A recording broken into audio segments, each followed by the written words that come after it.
Welcome to the Judith Freak Show. As far as our opening hand goes, yeah, we'll keep on this one. We've got a board wipe, we've got some card draw, we've got a value maker and Goblin Rabble Master, and a little bit of trickery and thrilling encore. I think that sounds like a pretty good option. So we could ship it back for some fast mana, but that would be extremely greedy. So this is a very fine opening hand. We will keep on this one. So let's go and lead off. And there we go. We hit Ancient Craving mana, which is very important. So let's go and lead off with Mountain, and then anything else, we're going to go and pass turn over to opponent. We're playing Judith, the Scourge Diva.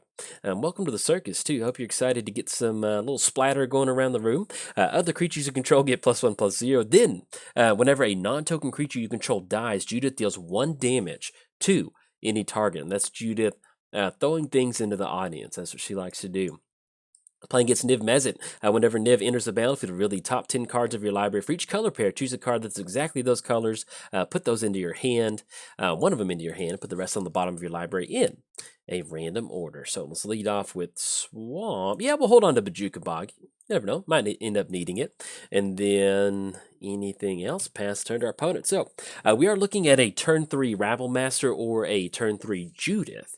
So I think at this point, I think what we might end up doing is going for Rabble Master, because that allows us to kind of start swinging into Baleful Strix, and I think that sounds pretty good. So, all right, opponent's going to go for Thought Erasure. We're going to see exactly what they end up taking. Probably the one thing we don't want them to grab is Ancient Craving. That's something that I'm really banking on, kind of helping this hand out, is being able to cash in some card draw.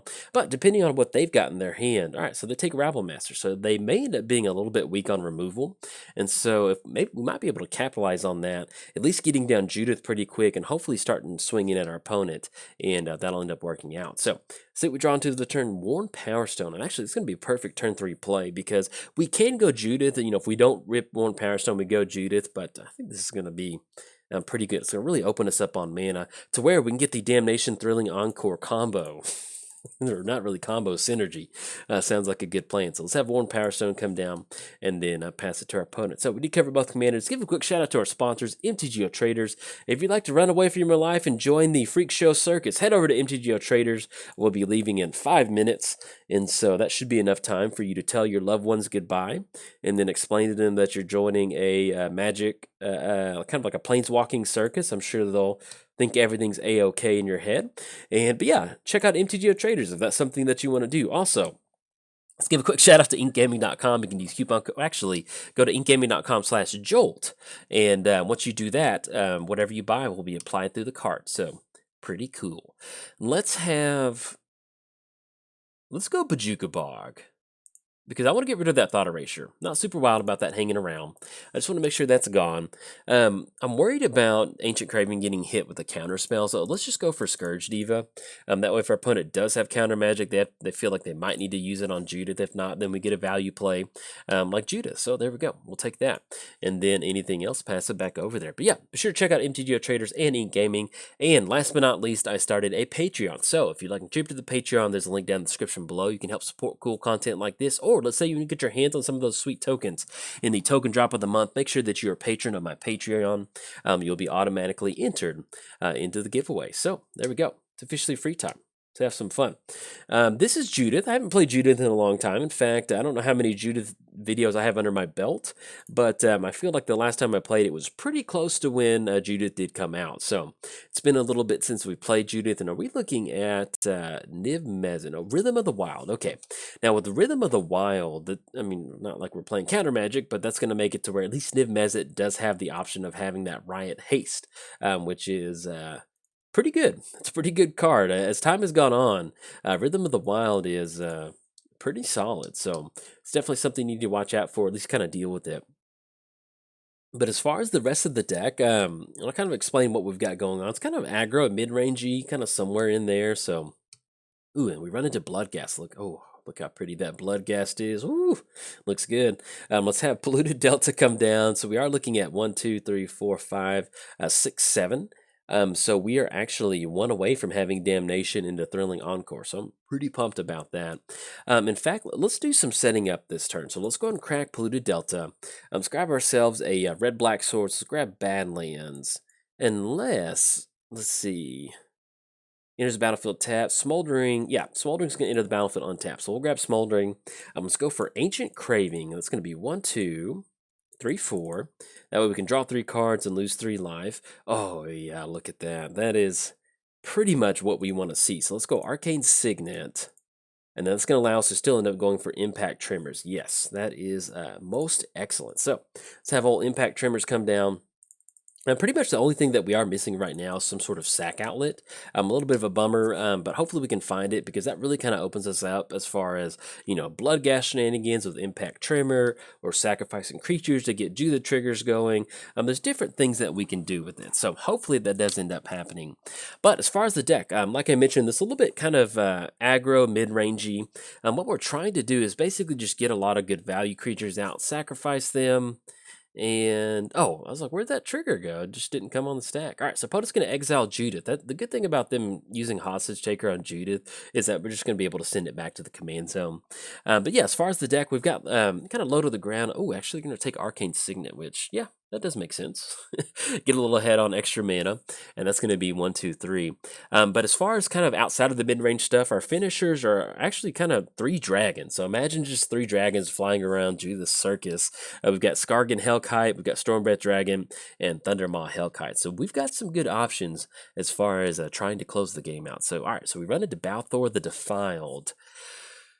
And let's see, so there's not really much we can do with the, sacrificing Bloodghast. Yeah, so I think what we need to do is just do some setting up this turn. So let's have Swamp come down. Let's kind of deploy out Bloodghast. Let's deploy out Legion War Boss. That's going to be an extra damage up top to our opponent. And see, that's the fun thing about this deck is that even though we may not have certain things available to us, do we want... Well, that's ripping into Balthor. Yeah, we can rebound from a board wipe. So I like this. If we're playing into a board wipe, so be it. Or do we really want to leave up? Do we want to get down a Goblin that bad? Yeah, let's leave up Thrilling Encore. I think our opponent's going to see it coming from a mile away, but I don't want to tap below Thrilling Encore. All right, so let's do this. Let's just go and pass the turn. No, we don't want to swing in with 2. So all right, let's do it. That's it. Pass turn. We're done. Done for the turn. But yeah, as far as the finishers for the deck, we've got some dragons, and then other than that, it's just kind of just value board states. This deck is what deck does this remind? It reminds me of the Church of Athreos, actually, in that there's so much overlapping synergy, you're not going to win every single time. So there may be some times to where we get a sack outlet down and we just ping our opponent for 2 every single turn with Impact Tremors and a Judith trigger and then making the land drop every turn. There's just a lot of different things that allow us to kind of end up with some really fun board states. So let's see what our opponent's going to hit off this Niv-Mizzet Reborn trigger. We might get lucky. Now, if there's counter magic in here, all right, so they do have open counterflux. So that definitely went into their hand. And that's going to be, let's cross that off, cross that off. So probably you're looking at Time Wipe, because that would have been return a creature, destroy all other creatures. Yeah, okay, so that's going to be a little bit of a bummer. So we're looking at counterflux at this point right now, and that's going to stop us from being able to go for Damnation. They're going to swing in for 6 with Riot with Niv-Mizzet. It's going to put us down to 17. And then they have an open Sin Collector that can grab one of our creatures. So let's see if they're going to be tapping down for either one of these. All right, they're going to go Deathrite Shaman. And they still, excuse me, I got excited. They got our open Arcane Signet over there. So I'm just cross off that Deathrite Shaman. So I think they're basically just banking on counterflux at this point right now. So let's see what we draw into for the turn. Yahini, Undying Partisan. Yeah, because we're kind of in a weird spot with time wipe now. So they can send everything back, recast Niv-Mizzet. I guess we still end up going Legion War Boss, and that leaves us open on... So 1, 2, 3, 4, 5. And either way, we're not open for Damnation and Thrilling Encore once they took our Arcane Signet. So I do need to kind of keep that in mind. So let's do this. Let's do a little bit of setting up. Let's go Legion War Boss. Let's do it this way. They do know that we have that in our hand. So let's set up Yahini. Kind of like this. Let's have Yahenni come in, because that way maybe they set up a time wipe next turn. And they sacrifice everything. Then we should have enough mana to go 1, 2, 3, 4. Yeah, enough to go for Balthor and return it back to the battlefield. So let's give that a shot. Let's see what they're tapping out for. That's going to be 1, 2 down in the lock. Okay, or drown in the lock. So that's going to send Yahenni back to the graveyard. And then we're going to be able to send in a goblin token that does have to swing in. It's going to be an extra damage. It's going to put them down to 22. And if we don't win this game, at least you're going to be able to get a good feeling of what we're trying to do with this deck. I have been running into 5-colored Niv-Mizzet in 1v1 Commander, and it's not a lot of fun. It's kind of hard to beat Niv-Mizzet 1v1 if you're not playing a competitive style deck. So, and this is definitely, how I build my decks. A lot of these decks are just really, you win by overlapping synergy, and that's what we're trying to do with this deck. So at the very least, if we don't close this one, I'm not saying we're going to lose, but if we don't close it out, Niv-Mizzet is an uphill battle. Let me just kind of keep that in mind as the video progresses, because we are getting some really good Judith action, and that's always what I want to happen if I sit down to record a commander. So, but at least we do kind of have a little bit of a line of play. If our opponent does end up feeling the board's a little bit cluttered, 3 damage to each creature, that's going to wipe out Deathrite Shaman and clear our entire board out. So I guess now we could send Judith back to the graveyard, but then I feel like our opponent's going to know, like, hey, that's some kind of funny business over there. So let's just let Judith go back to the command zone.